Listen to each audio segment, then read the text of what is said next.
Damn it. Breads. Breads.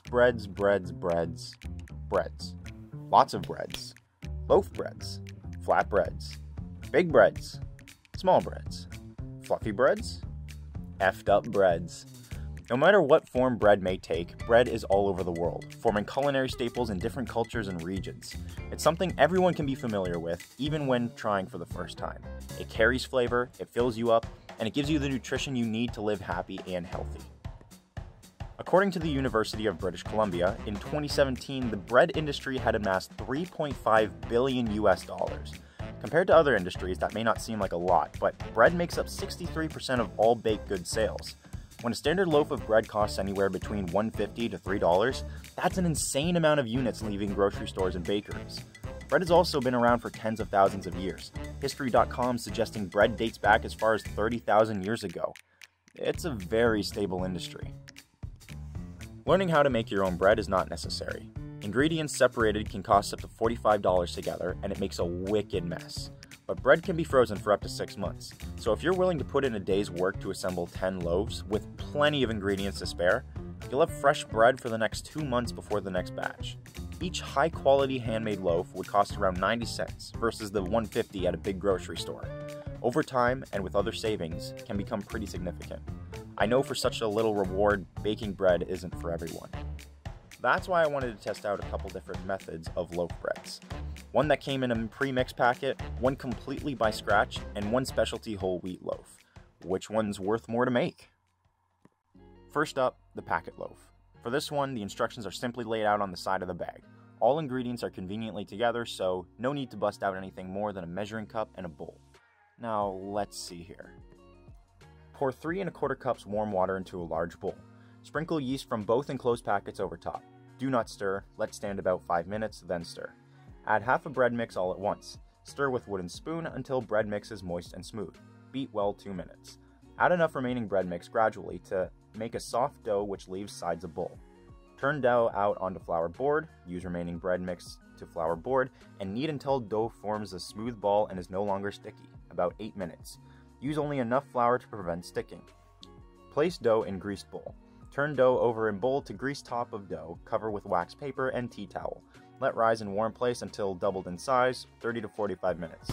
Punch down dough. Turn out on board and divide dough into 4 equal portions. Round up each portion by kneading lightly for 1 to 2 minutes. Shape each portion into a loaf. Place in greased pan and let rise in warm place until dough rises. Okay, cool. This loaf came out much smaller than I thought, so maybe instead of 4 loaves, this is better suited to make 2, one to last the week. Otherwise, it looks like it came out very well. Good crust, it's attractive, but it didn't rise how I would have hoped. It's pretty short and not amazing for a full sandwich. It could have been better, so I'll give a crashing style try with a recipe I already know. In a big bowl, add 1/4 ounce of yeast and 3 tablespoons sugar to 2 1/2 cups warm water. Let that brew for about 5 to 10 minutes and stir in 3 tablespoons softened butter. Add in as well 1 tablespoon salt and 6 1/2 cups of flour, half a cup at a time. Be sure to beat well after each addition to prevent any lumps and bumps that may be missing. Bring everything onto a lightly floured surface and knead until the shaggy dough becomes smooth and elastic. Grease a large bowl. I'm using one from before, and let the dough rest for about an hour covered in plastic wrap. Punch the dough down and place into a lightly greased bread pan.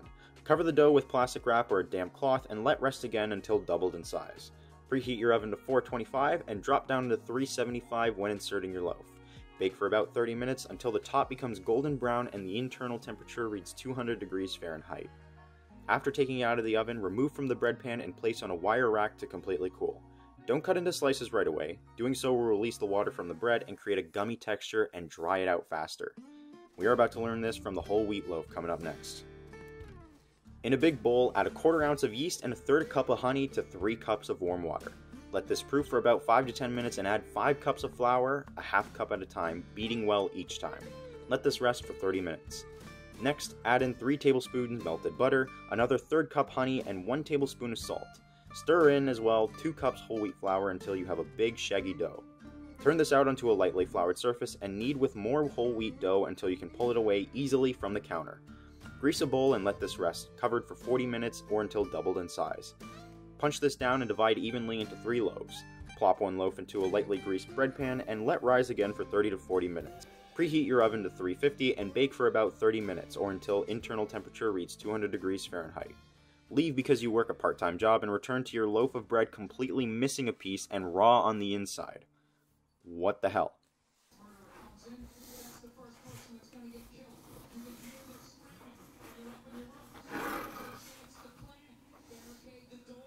That's pretty good.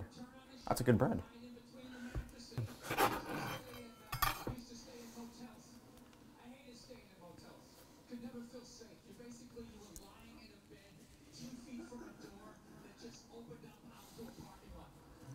I mean, it's white bread. Whoa.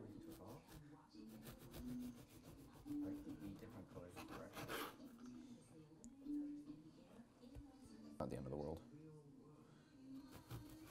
I don't know how to cut bread.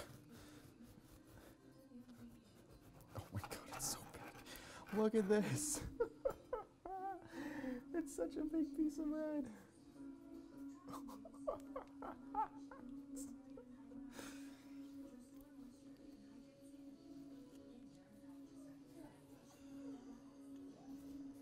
Tastes like white bread. That's absolutely acceptable. Just cutting off the chewed bit. Yeah.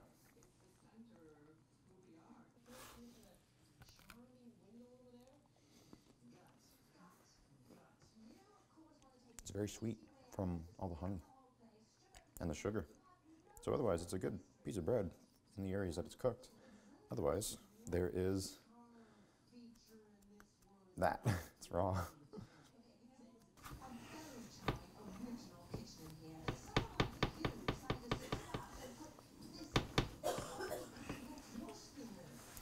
I made a smiley face. He's happy to see you. Hey guys, eat me. No, you're undercooked.